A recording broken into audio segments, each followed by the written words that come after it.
안녕하세요. 저는 부산에 살고 있는 30대 초반의 여성입니다. 옛날 속담에 고생 끝에 낙이 온다는 말이 있죠? 어릴 때부터 저는 이 말을 참 좋아했습니다. 하지만 어느 순간인가부터는 그게 꼭 모두에게 해당되는 말은 아니구나 라는 생각이 들더라고요. 길다면 길고 짧다면 짧다고 할 30년 남짓의 제 인생을 돌아봤을 때 사실 지금까지는 좋았던 날보다는 고통스러웠던 날들이 더 많았거든요. 심지어 얼마 전 제 남편이 세상을 떠났을 때는 하늘도 저를 버린 게 아닌가 싶은 생각마저 들었습니다.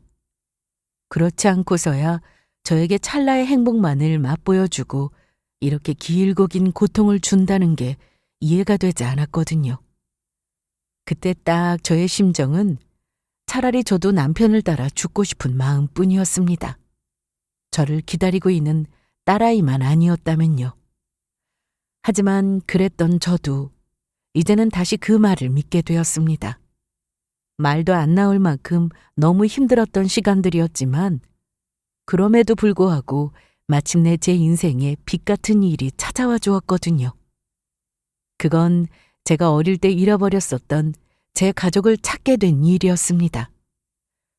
오늘 용기를 내서 제 사연을 보내는 것도 이 말씀을 꼭 드리고 싶어서예요.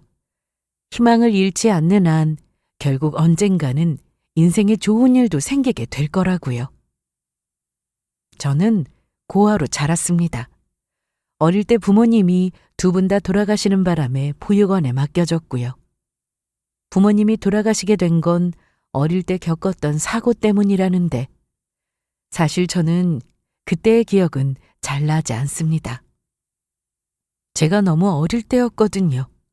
그리고 이렇게까지 기억을 못하는 걸 보면 그때 그 일의 트라우마로 인한 기억 상실일 수도 있다고 하더라고요. 저의 무의식이 머릿속에서 그날의 일들을 지워버리고 싶어 하는 걸 수도 있을 거라고요. 남들은 그렇게 살면 답답하지 않느냐고도 물었습니다. 하지만 저는 굳이 그때의 기억을 찾으려고 애쓰지 않았어요. 어차피 좋지 않은 기억이라면 잊어버리는 것도 나쁘지 않겠다 싶었거든요. 설령 제가 기억을 찾는다고 해도 돌아가신 부모님이 살아 돌아오시는 것도 아니었으니까요. 말씀드렸다시피 어릴 때의 기억은 온통 힘든 것들 뿐이었습니다. 보육원에서는 별의별 일이 다 있었어요. 거기서 만난 사람들 중에는 좋은 사람도 있었고 기억하고 싶지 않을 정도로 나쁜 사람들도 있었죠.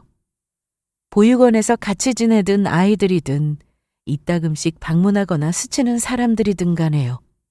저는 보육원에서 머물다가 다른 가정에 두어 번 위탁을 가기도 했습니다. 위탁 가정이라고 별반 다를 것은 없었어요. 다른 사람들은 보육원보다는 그래도 그곳이 더 낫지 않냐고 말했지만 차라리 보육원이 더 낫겠다 싶은 곳도 있었거든요.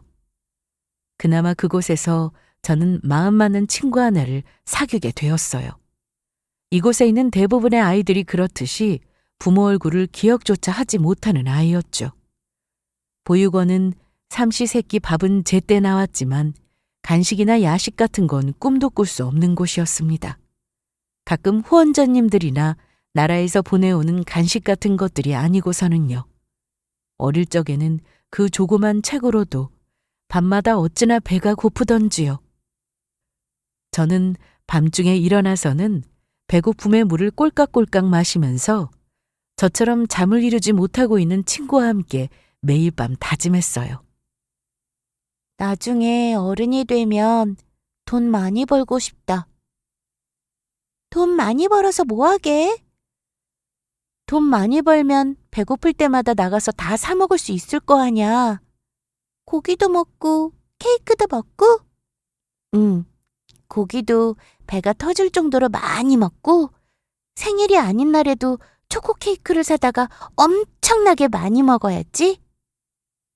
그 친구와 함께 지금까지 먹어본 음식들 이름을 대고 언젠가는 먹어보고 싶은 음식들 이름을 대는 게 그 시절의 유일한 낙이었죠. 먹어봤던 음식보다는 먹어보지를 못해서 도대체 어떤 맛일까 속으로 상상만 하는 음식이 훨씬 더 많았지만요. 그때는 또 왜 그렇게 남들이 먹는 건 다 먹고 싶던지 조금 더 커서는 학교에 갈 때가 제일 좋았습니다. 반 친구들이 고하라고 뒤에서 놀리는 것도 상관없을 정도였어요. 학교에 가면 급식으로 맛있는 걸 먹을 수 있었거든요. 또 가끔씩은 반 친구들의 부모님들이 햄버거나 피자 같은 것들을 나눠 먹으라며 학교에 돌리기도 했고요. 그렇게 저는 어른이 되었습니다. 이제는 보육원을 나와서 정말로 독립을 하게 되었고요. 먹는 것, 입는 것, 자는 것까지 전부 온전히 제가 스스로 책임을 져야만 했어요. 처음에는 막막했지만 또 살다 보니 사라지는 게 인생이더라고요. 작은 고시원을 얻어서 자취생활을 시작했는데 창문이 없는 곳이어서 너무 답답했었죠. 돈을 조금 모은 후에는 옥탑방을 얻었어요. 집에 가만히 누워있을 때 창문으로 들이치는 햇볕이 너무 보고 싶었거든요. 저는 닥치는 대로 일자리를 구했고 정말 최선을 다했다고 말할 수 있을 정도로 열심히 일했습니다. 처음에는 급한 대로 카페에서 아르바이트를 시작했어요. 바쁜 와중에 바리스타 자격증도 땄고요. 시간이 조금 더 흐르면 언젠가는 작은 카페를 열고 싶었거든요. 하지만 카페에서 일을 하는 건 너무 시급이 적어서 안 되겠더라고요. 나중은 나중 일이고 일단 당장 월세와 차비를 내고 식비와 생활비도 대야 했으니까요. 하는 수 없이 돈을 더 준다는 다른 일을 구했어요. 공장에서 단기 아르바이트를 하기도 했고 고깃집에서 불판을 닦는 아르바이트를 하기도 했습니다.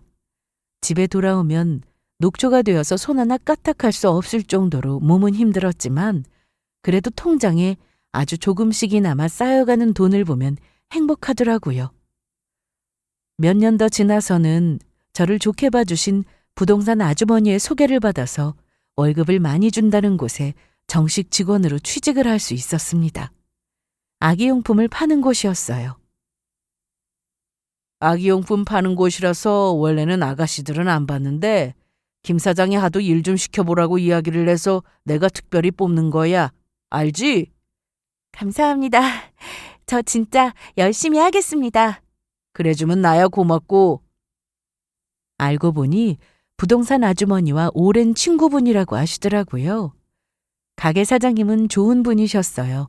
말투가 좀 무뚝뚝하고 퉁명스러우셔서 그렇지 속은 엄청 따뜻하신 분이었거든요.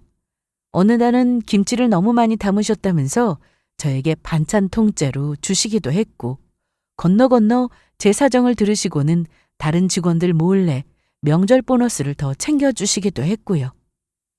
열심히 살다 보면 어느 순간 좋은 일이 올 거라는 말씀도 해주셨죠. 저도 사장님 은혜에 보답하기 위해서 더 열심히 일했습니다. 직원이 아니라 제가 사장이라도 된 것처럼 손님을 한 명이라도 더 끌어보려고 했었고요. 나중에는 사장님이 웃으시면서 누가 보면 네가 사장 딸이라도 되는 줄 알겠다며 농담을 하실 정도였어요. 여러모로 이 가게에서 일을 하게 된 것은 행운이었습니다. 그중 제일 큰 행운은 따로 있었습니다. 안녕하세요. 조카가 태어날 예정이라서 선물을 좀 고르려고요. 아, 그러시구나. 축하드려요. 혹시 조카분 성별은 알고 계신가요? 감사합니다. 조카는 여자아이예요. 특별히 찾으시는 용품은 있으세요? 아니면 제가 많이들 찾으시는 제품으로 골라드릴까요? 사실 저는 아기용품은 뭐가 뭔지 잘 몰라서 좀 골라주시면 감사하겠습니다. 어느 날 저는 매장에 방문한 한 젊은 남자 손님을 맞이하게 되었습니다. 누나가 조카를 낳을 예정이라 선물을 사러 왔다고 하시더라고요.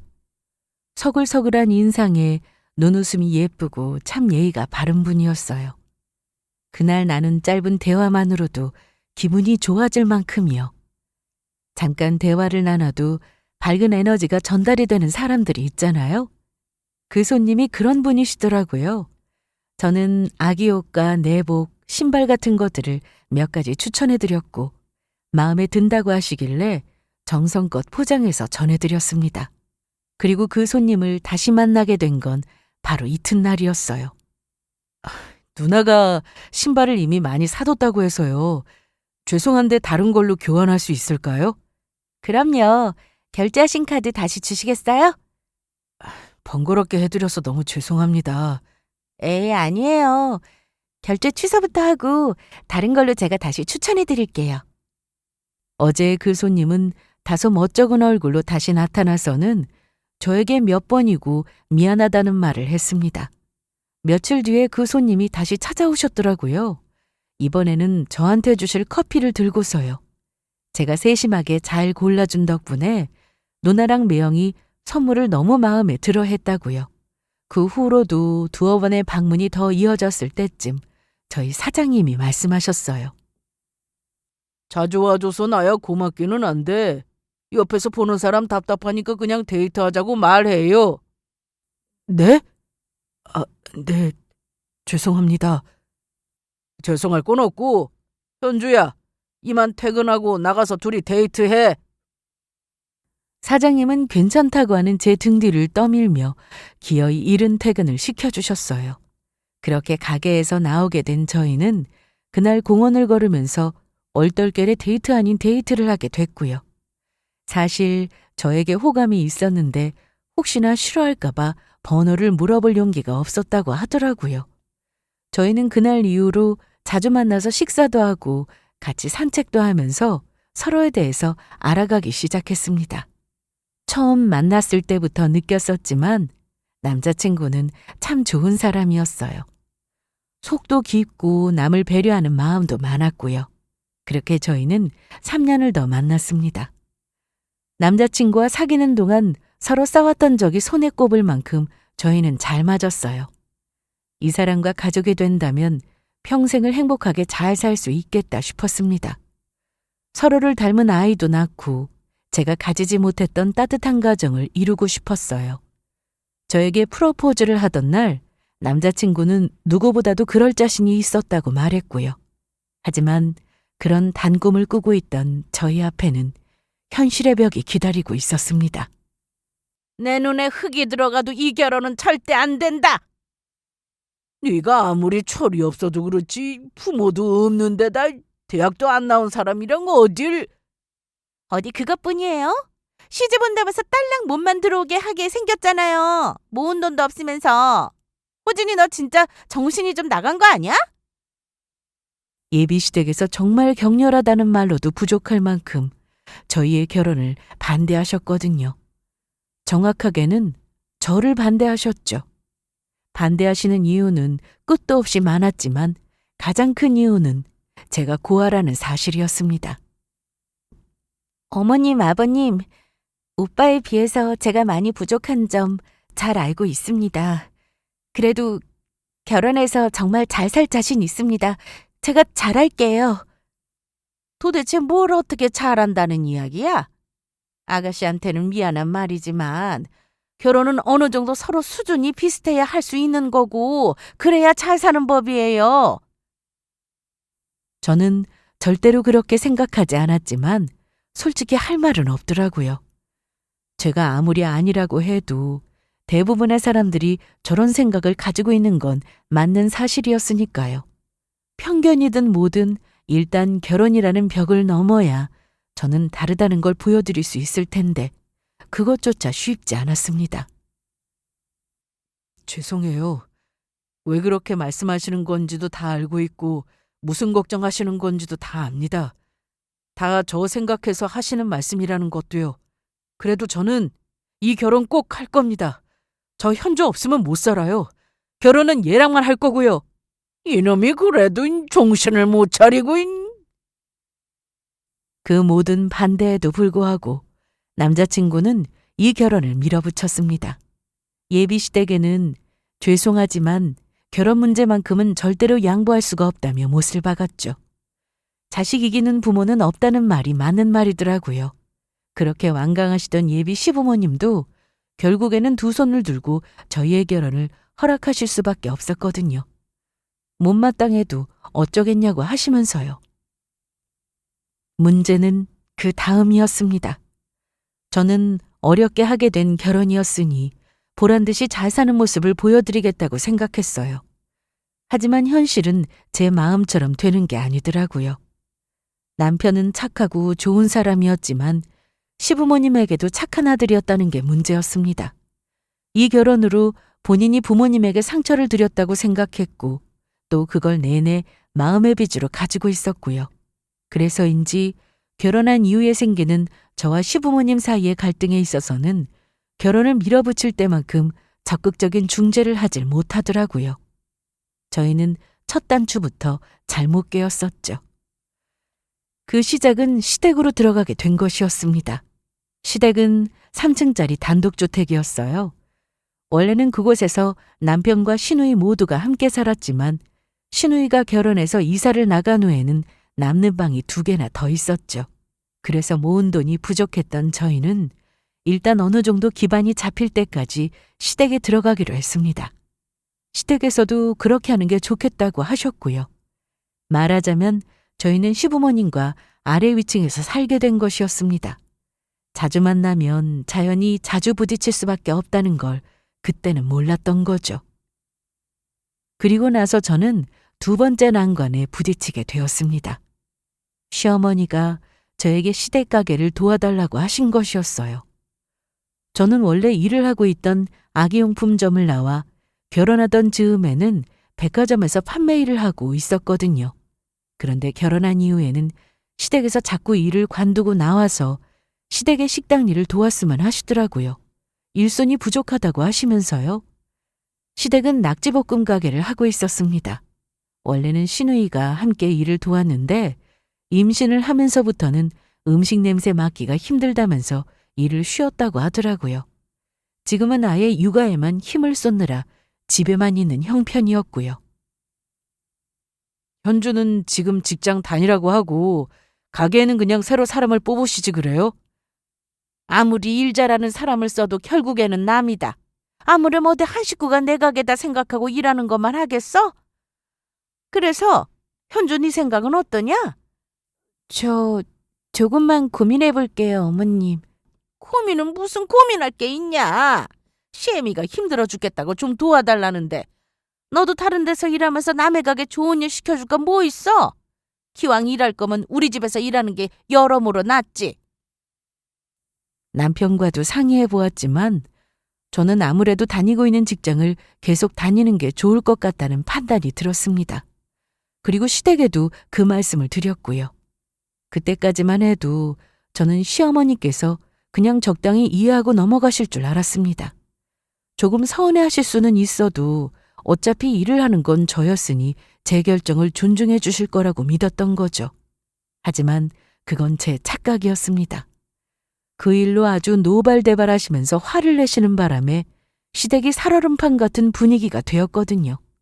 결국 나중에는 제가 시댁 식당에서 일을 하게 되기는 했습니다.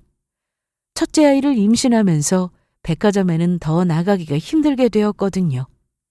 백화점을 나와서 다른 직장을 다시 구하기도 쉽지 않았고 또 몸 상태가 마냥 안정적인 것만은 아니어서 가끔씩 쉬어야 할 때도 있었고요. 결국 저는 아이를 낳을 때까지 시어머니 가게에서 조금씩 일을 돕게 되었습니다. 첫째 아이를 임신하고 나서는 하루하루가 꿈처럼 행복했어요. 첫째는 결혼한 지 1년 만에 얻은 아이였는데 남편과는 늘 부모가 된다는 게 어떤 느낌일지에 대해서 상상하면서 대화를 나누고는 했었거든요.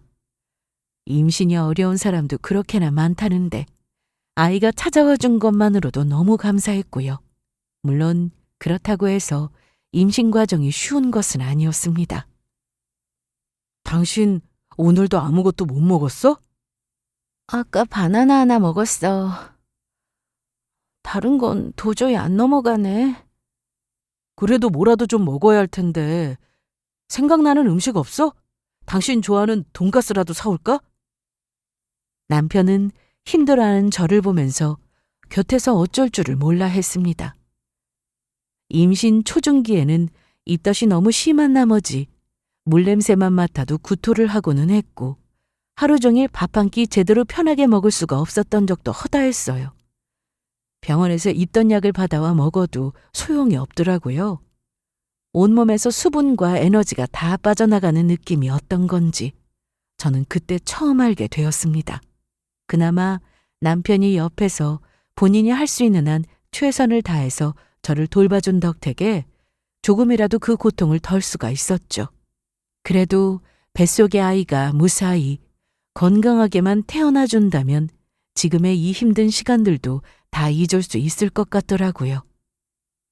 남편과 함께 딸이든 아들이든 이 아이가 태어나기만 하면 세상 누구보다도 행복하게 해주겠다고 다짐하고 또 다짐했고요.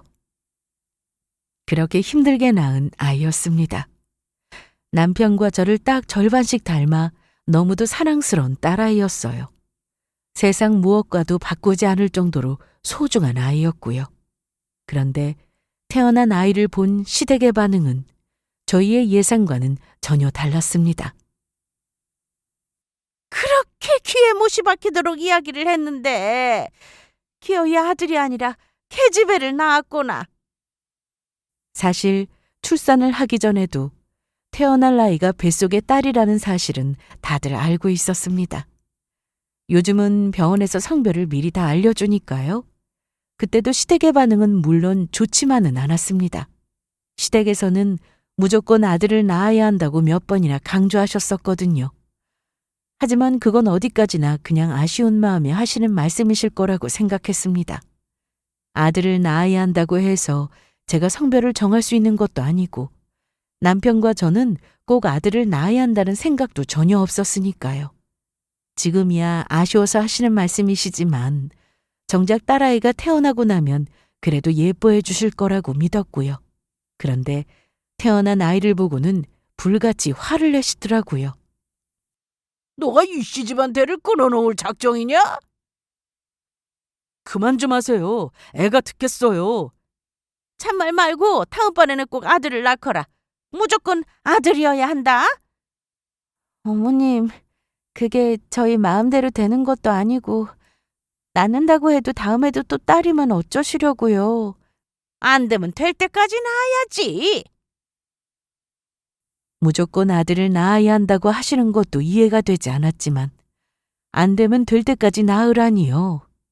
솔직히 지금이 조선시대도 아니고 어이가 없어서 말이 안 나오더라고요.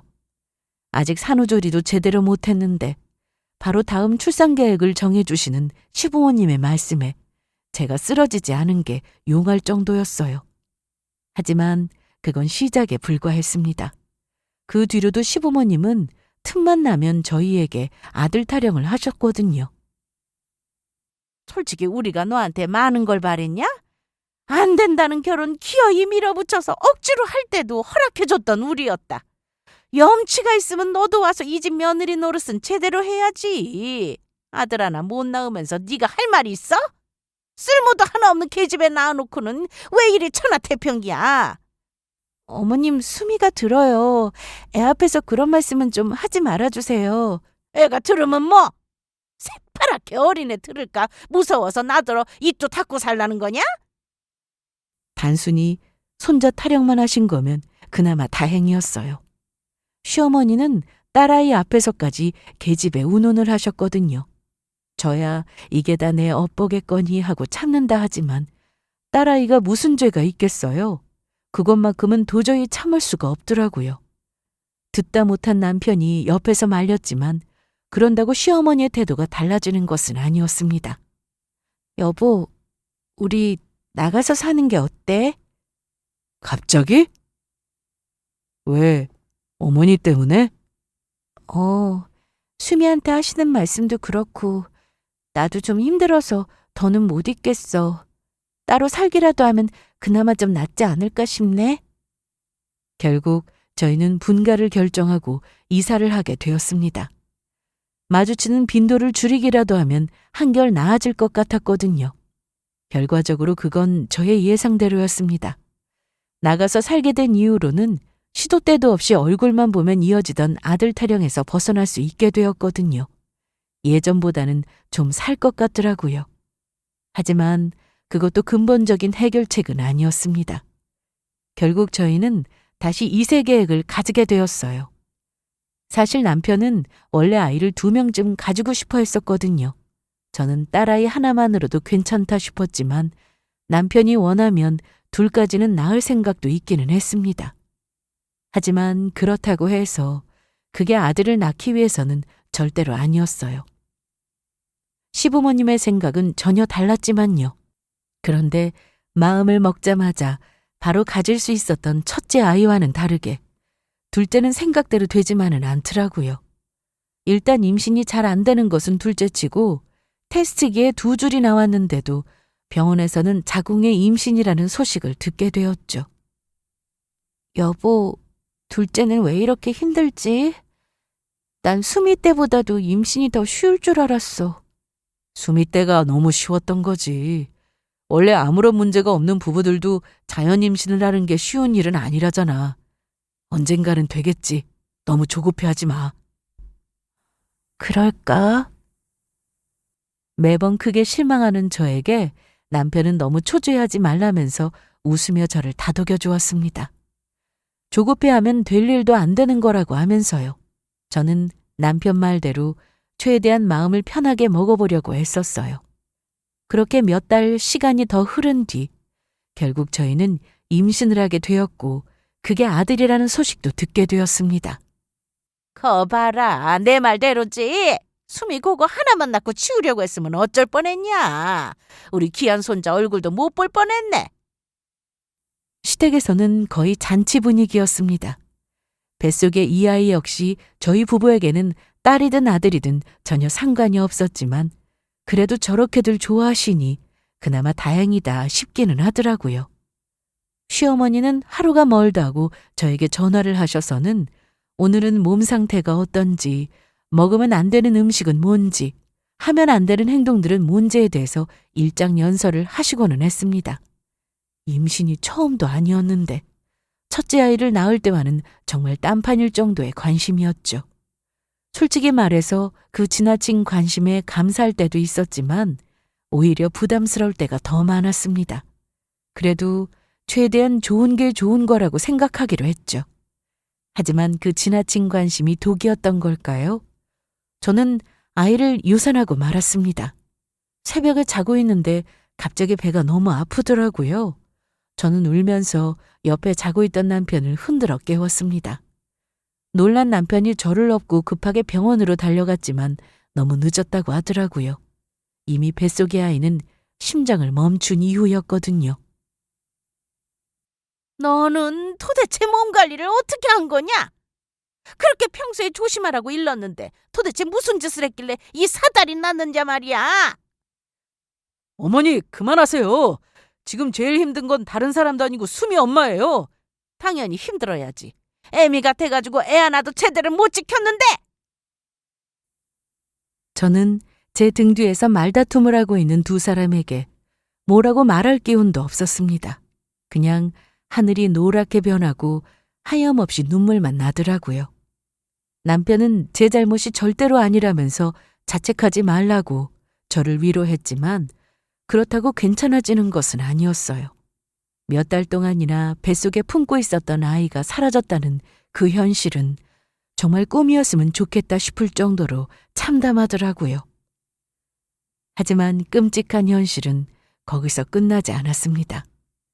아이를 잃었다는 고통에서 채 벗어나기도 전에 남편이 큰 병에 걸렸다는 소식마저 듣게 되었어요. 폐암이라고 하더라고요. 그것도 말기였어요. 셀 수 없을 정도의 수많은 정밀 검사를 했는데도 결과는 마찬가지였습니다. 오히려 검사를 하면 할수록 더더욱 암담한 소식만이 기다리고 있었죠. 선생님, 뭔가 잘못된 것 같아요. 저희 남편은 담배도 안 피우고 아직 이렇게 젊은데요. 담배가 대개의 원인이긴 합니다만 그렇다고 해서 꼭 그것만으로 폐암이 발생하는 건 아닙니다. 그럼 수술하면 이 사람 살 수 있나요? 안타깝게도 이호진 환자분의 경우는 수술은 불가능한 상태입니다. 일단은 항암 치료로 암의 진행을 늦추는 방법밖에 없습니다. 폐암 말기의 환자가 할 수 있는 것은 그리 많지 않았습니다. 그래도 저는 뭐라도 해야만 했습니다. 그 당시에는 무슨 수를 써서라도 남편을 살려야겠다는 생각뿐이었어요. 남편의 암 소식을 들은 시댁 식구들은 모두 병원으로 달려와 통곡을 해댔습니다. 이럴까봐 남편이 시댁에는 알리지 말자고 했지만 말기 환자인 남편의 상태를 언제까지 숨길 수 있었겠어요? 결국 시간 문제일 뿐이었죠. 항암 치료가 진행될수록 남편의 부작용도 점점 심해져만 갔습니다. 저희는 본격적으로 항암 치료에 돌입했습니다. 처음에는 암의 크기가 약간 줄어들었다며 희망을 가질 만한 소식도 들려왔어요. 하지만 그런 저희를 비웃기라도 하듯이 다시 부작용이 생기기 시작했죠. 항암 환자들이 흔히들 겪는다는 것처럼 단순히 머리가 빠지고 구토감이 생기는 정도가 아니었어요. 감염이 점점 심해지면서 입안부터 시작해서 온몸이 엉망이 되더라고요. 그러면서 확인한 결과에서는 암이 다시 커지기 시작했고 오히려 다른 부위까지 전이가 생기기 시작했다고 말했습니다. 병원에서는 이제는 항암 치료가 의미가 없는 수준이라고 하시더라고요. 결론적으로는 통증을 덜어주는 치료를 병행하면서 마음의 준비를 하라는 말이었어요. 믿을 수가 없었습니다. 매일같이 운동을 할 정도로 그 건강하던 사람이 이렇게 젊은데 불과 얼마 전까지만 해도 저와 함께 등산을 가고 여행을 갈 계획을 세우던 사람이었는데 한순간에 이렇게 침대에 누워서 죽음을 앞두고 있다는 게 도무지 믿어지지가 않았어요. 그러던 어느 날은 문득 지금 이 순간이 마지막이 될 수도 있겠다 싶은 생각이 들었습니다. 남편과 사진을 남겨야겠다 싶더라고요. 그때쯤에 남편은 거의 진통제를 맞고 하루 종일 잠에 빠져 있는 시간이 대부분이었습니다. 저는 잠이 든 남편의 얼굴을 쓰다듬다가 옆에 함께 누워 사진을 찍었어요. 찍힌 사진을 보고 나서는 깜짝 놀랐습니다. 누가 보면 저도 환자가 아닐까 싶을 정도로 제 얼굴도 형편이 없더라고요. 그럴만도 했죠. 둘째를 임신하고 또 유산하는 과정에서 몸이 많이 상했는데 회복할 틈도 없이 곧바로 남편의 병간호에 매달려야 했으니까요. 벌써 거진 반년을 제대로 먹지도 자지도 못하고 하루 종일 울면서요. 저는 남편의 귀에 속삭이듯 말했습니다. 여보, 너무 힘들면 가도 괜찮아. 그래도 조금만 더 힘을 내주면 좋겠어. 우리 수미가 집에서 기다리고 있어. 제 목소리를 남편이 들었던 걸까요? 남편은 이튿날부터 아주 짧게나마 기력을 되찾았습니다.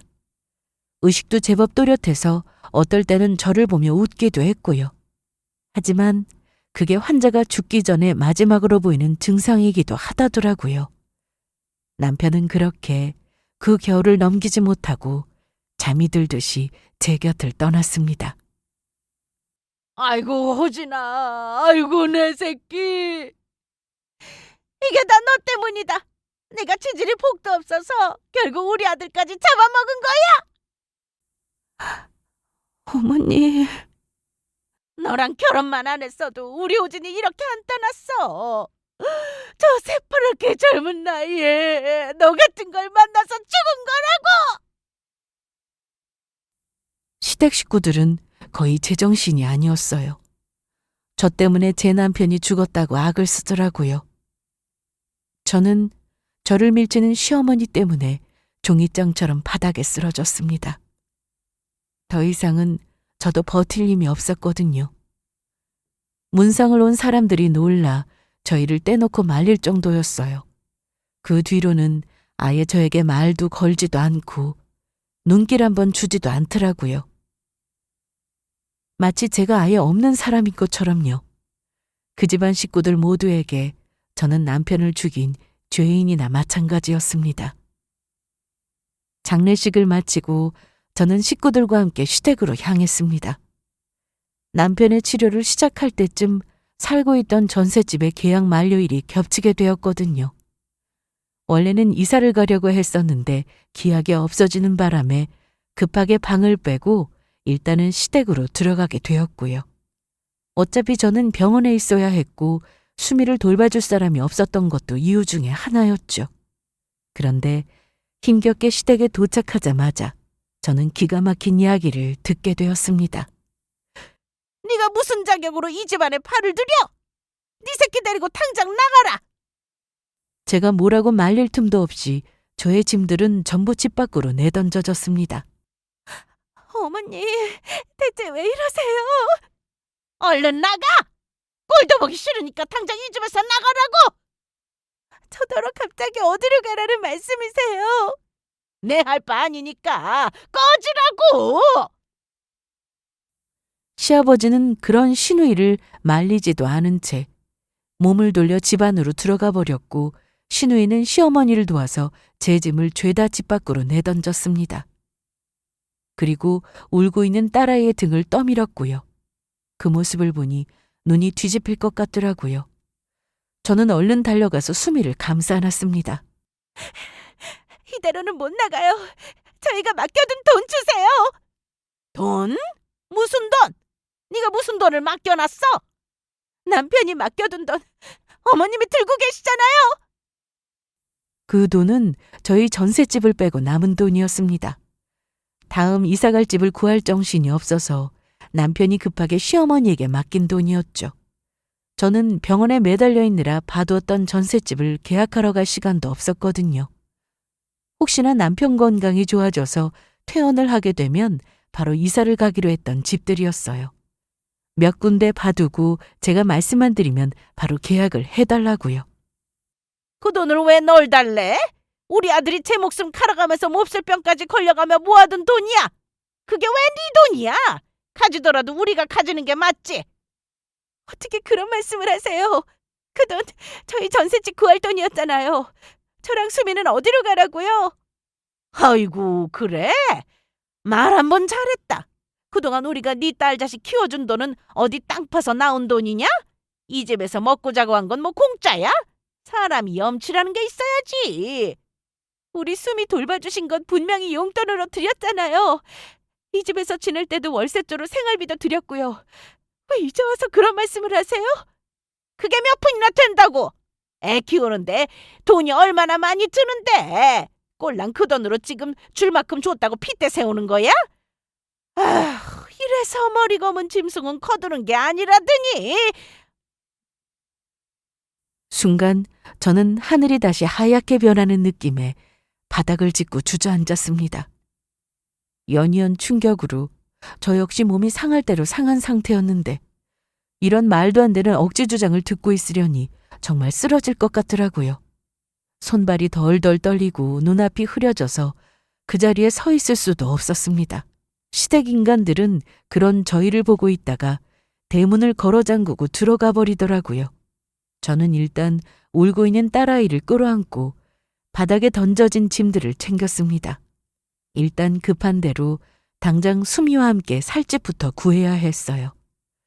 저는 오래 알고 지냈던 친구 집에서 이틀 밤 신세를 졌고 다음날 수중에 있는 돈을 덜어 원룸을 얻었습니다. 옆집에는 주인 할머니가 살고 계셨는데 딱한 저희 사정을 들으시고는 사람을 구할 때까지만 딸아이를 봐주겠다고 하셨어요. 대단하게 챙겨줄 능력은 못 되고 그냥 때 되면 밥 챙겨주는 정도라고 하셨지만 그 정도만 해도 너무 감사해서 눈물이 나더라고요. 그날부터 저는 일을 하러 밖으로 나갔습니다. 그동안 저희가 모아두었던 돈은 남편이 일을 관둔 채 병원 생활을 하면서 병원비와 생활비로 야금야금 까먹은 상태였어요. 그나마 있던 전세금도 시댁에 빼앗겼고요. 그 돈이야 나중에 어떻게 해서든지 되찾는다고 쳐도 당장에는 뭐라도 해야 했어요. 아이를 굶길 수는 없었으니까요. 그렇게 아침에 눈을 뜨면 밖으로 나가서 해가 지고 나면 돌아오는 생활이 반복되었습니다. 점점 입맛도 떨어지고 몸이 힘들어서인지 온몸에 기운이 하나도 없었지만 그렇다고 일을 쉴 수도 없었어요. 그러던 어느 날 저는 평소처럼 일을 나가던 아침에 길에서 쓰러지고야 말았습니다. 정신을 차렸더니 병원 응급실에 실려와 있더라고요. 이야기를 들어보니 지나가던 사람들이 119에 신고를 해준 덕분에 여기로 오게 된 것이었고요.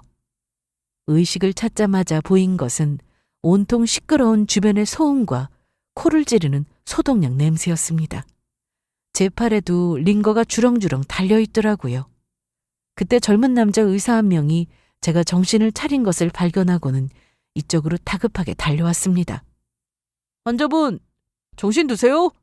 여기가 어딘지 아시겠어요? 네, 병원. 저는 힘겹게 고개를 끄덕였습니다. 그 의사는 여기저기 확인하더니 다행이라는 얼굴로 깊은 한숨을 내쉬었어요. 얼마쯤 후에 제가 완전히 정신을 차리자 다른 환자를 보러 갔던 그 의사가 다시 제 침대 옆에 다가와서 묻더라고요. 팔에 있는 이 흉터 혹시 언제 생긴 거죠? 네? 여기 왼팔에 이 흉터요. 저는 의사의 시선을 따라 고개를 아래로 내렸습니다. 팔목 안쪽 부위, 거기에는 오래된 화상 자국이 있었어요. 질문이 참 이상하다 싶더라고요. 의사가 상처를 체크하는 거야 이상한 일이 아니었지만 이건 새로운 상처도 아니고 딱 봐도 오래된 흉터로 보였을 텐데 말이에요. 저는 고개를 갸웃하면서도 순순히 대답을 했습니다. 이건 제가 6살 때 사고로 생긴 거예요. 그 사고가 혹시 화재였습니까? 네, 맞아요. 그런데 그걸 어떻게... 현주야! 제 말이 채 끝나기도 전에 의사는 갑자기 오열을 하기 시작했습니다. 그것도 제 이름을 부르짖으면서요. 당황한 제가 주변을 살폈고 주변의 다른 간호사들도 당황을 했는지 이쪽으로 오더라고요. 그 순간 그 의사는 자기 바지 한쪽을 걷어올리며 저에게 보여주었습니다. 이 상처 기억 안 나? 네? 그게 무슨... 나 네 오빠야. 현우 오빠라고. 현우 오빠. 그 이름을 듣는 순간 저는 갑자기 쾅 하고 머리를 맞은 듯이 기억이 떠오르기 시작했습니다. 저는 다리의 흉터를 살피다가 고개를 들어 의사의 얼굴을 천천히 뜯어보았어요. 울고 있는 사람의 얼굴은 낯설었습니다. 하지만 그 흉터는 제 기억에도 있는 것이었어요. 아주 오래전에 잊고 있었던 그때의 기억이에요. 내가 현주 널 얼마나 찾았었는데 도대체 어디 있었던 거야? 그 사람은 제가 잃어버렸었던 저의 친오빠였습니다. 그 흉터는 집에 불이 났을 때 집을 빠져나오면서 생긴 상처에서 생긴 화상 흉터였어요. 불이 붙은 가구를 피하느라 저는 팔에, 그리고 저를 안고 도망쳐 나오던 오빠는 다리에 각각 생긴 흉터였죠. 그 사고로 저희 둘을 혼자 키우고 계시던 엄마도 돌아가신 것이었어요. 아빠는 그 사고가 있기 3년 전에 교통사고로 돌아가셨고요. 한순간에 고아가 되어버린 저희 두 사람은 각각 다른 보육원으로 보내지게 되었습니다. 그 당시에 저희들을 한 번에 수용할 수 있는 시설이 없었다고 하더라고요. 그 후 저는 보육원에서 다른 가정으로 위탁을 가게 되었고요. 하지만 나중에 오빠가 저를 찾아왔을 때는 기록이 누락되어 어디에서도 찾을 수가 없었다고 하더라고요. 저는 위탁 가정에서 다시 또 다른 보육원으로 이동을 했고 그 뒤로는 영영 이별을 하게 된 것이었습니다. 그 과정에서 저는 화재 사건과 함께 어릴 때의 기억을 모두 까맣게 잊어버리고 있었고요. 심지어 그렇게 가까웠던 오빠의 존재마저도요. 네 얼굴을 보자마자 어릴 때 얼굴이 있길래 혹시나 했는데 지갑 속에 있던 신분증의 이름도 현주라고 하고 그러다가 흉터를 보니까 알겠더라고. 오빠, 평생 널 찾아다녔어. 알아? 언젠가는 꼭 다시 만날 거라고 믿고 어디서든지 잘 살고 있을 거라고 생각했는데 이 꼴이 뭐야? 도대체 어떻게 된 거야? 오빠는 뼈만 앙상하게 남은 저를 끌어안고 오열을 했습니다. 저도 마찬가지였고요. 그렇게 일반 병실로 옮겨 그곳에서 회복을 하면서 저는 오빠에게 그간의 사정을 모두 설명했습니다. 오빠는 일을 하는 틈틈이 저에게 와서 제 이야기를 들어주었고요. 남편이 죽은 것부터 시작해서 시댁에서 쫓겨났다는 대목에 이르자 오빠는 치를 떨면서 불같이 화를 내기 시작했습니다. 그 인간 같지도 않은 것들은 무슨 일이 있어도 천벌을 받을 거다. 내가 그렇게 만들어줄 거고. 오빠는 그 자리에서 바로 친구에게 전화를 걸었습니다. 즉시 병원으로 달려와준 그 친구는 오빠의 절친으로 변호사라고 하더라고요. 그분은 저를 보더니 빙그레 웃으면서 말했어요. 현우가 얼마나 걱정을 많이 했는데 그래도 이렇게 만나게 돼서 다행이네요. 현주 씨는 아무 걱정하지 말고 건강만 회복하세요. 이런 일은 저한테 다 맡겨놓으시고요. 감사합니다. 그런데 돈을 찾는 게 가능할까요? 아유, 그럼요. 걱정 마세요. 제가 지옥 끝까지 쫓아가서라도 받아오죠. 그날 이후 고소는 빠른 속도로 진행되었습니다. 모든 걸 다 알아서 하겠다는 말은 빈말이 아니었어요. 남편과 제 폰에 남아있던 돈을 맡겼다는 대화 내용, 통화 녹음, 통장 거래 내역 등을 모두 털어서 소송에 들어갔어요. 그 돈을 되찾는 건 시간 문제였죠. 저는 그저 그 돈을 찾는 것만 해도 감사하다 싶었는데 오빠는 거기에 만족하지 않았습니다. 그런 인간들은 뜨거운 맛을 봐야 정신을 차릴 거라며 또 다른 신고를 넣었어요. 시댁의 식당에 대한 신고였죠. 사실 그곳이 문제가 많은 곳이었거든요. 유통기한이 지난 식재료를 사용하던 것이나 반찬을 재사용하던 것, 심지어 바퀴벌레가 나온 장면까지. 저는 식당에서 일할 때 그것들을 죄다 촬영해 두었습니다. 어디에 쓰려고 한 것은 아니었고 당시에는 그저 식당에 아무 문제가 없다는 시어머니를 말리지 못해 증거를 보여드리려고 찍은 사진이었어요. 물론 그 사진을 보고도 시어머니는 신경을 쓰는 척만 했을 뿐이었고요. 저는 오빠와 오빠 친구의 조언을 받아 위생 문제로 관할 당국에 죄다 신고를 넣었습니다. 제 폰에 있는 증거 정도면 충분하다고 하더라고요. 알아보니 거기가 영업정지 기록이 이미 2차례나 있던데? 그래? 이번에는 영업허가가 취소됐다네? 시댁 식당은 전에도 비슷한 문제로 몇 차례 적발되어 경고가 누적되어 있던 상태였습니다. 영업정지를 받았던 기록도 있었기 때문에 이번 신고가 들어갔을 때는 영업허가가 아예 취소가 됐다고 하더라고요. 식당의 문을 영영 닫게 된 것이었죠. 그렇게까지 될 줄은 몰랐는데 뜻밖의 전혀 생각지도 못했던 복수까지 하게 됐더라고요. 참 자업자득이다 싶었습니다. 그 모든 일들이 마무리된 후에 저는 수미와 함께 이사를 했습니다.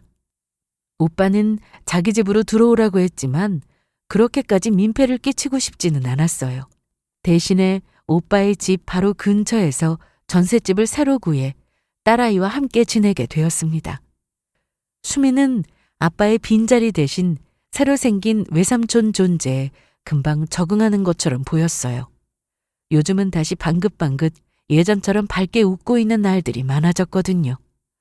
저도 주말이면 오빠와 함께 셋이서 그동안 못했던 이야기들을 풀어보면서 차곡차곡 추억을 쌓아가고 있습니다.